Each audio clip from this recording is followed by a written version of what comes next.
മഹി, ഒരു good news ഉണ്ട്. ചിന്നുവിന്റെ അസുഖം ഭേദമായ ഡോക്ടർ.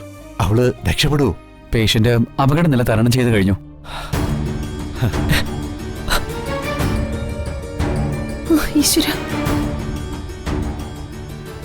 ഇനി ഒരു 48 മണിക്കൂർ അവളെ ഒബ്സർവേഷന് വെക്കണം.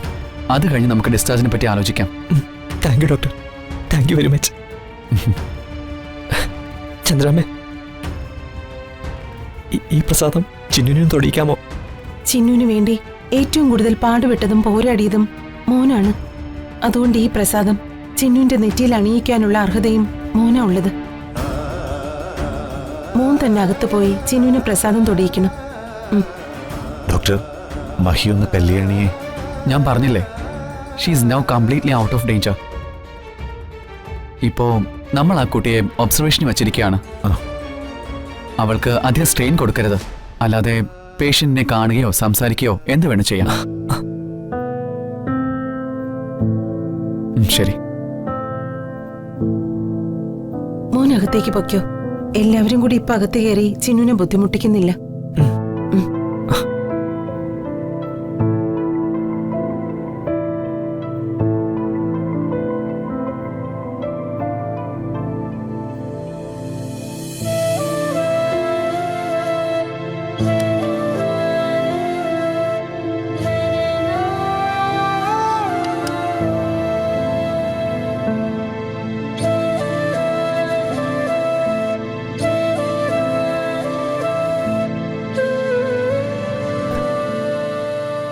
സിസ്റ്റർ, പേഷ്യന്റ് കണ്ണുറന്നെന്ന് ഡോക്ടർ പറഞ്ഞല്ലോ.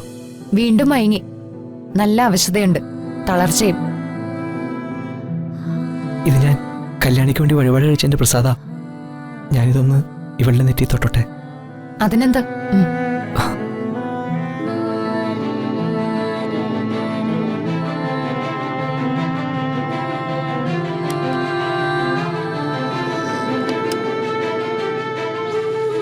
കുറെ കഷ്ടപ്പെട്ടില്ല ചിന്നു.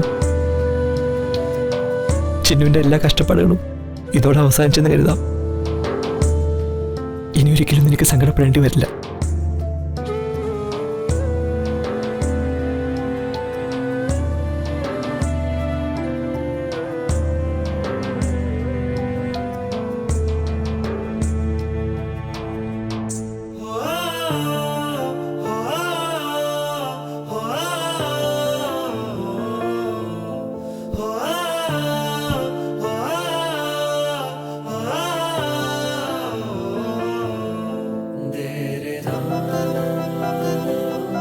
ചിന്നു,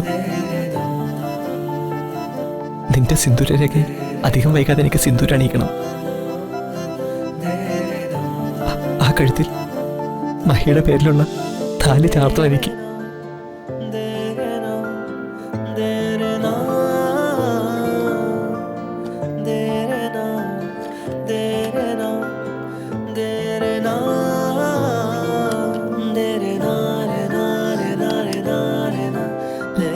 സർ,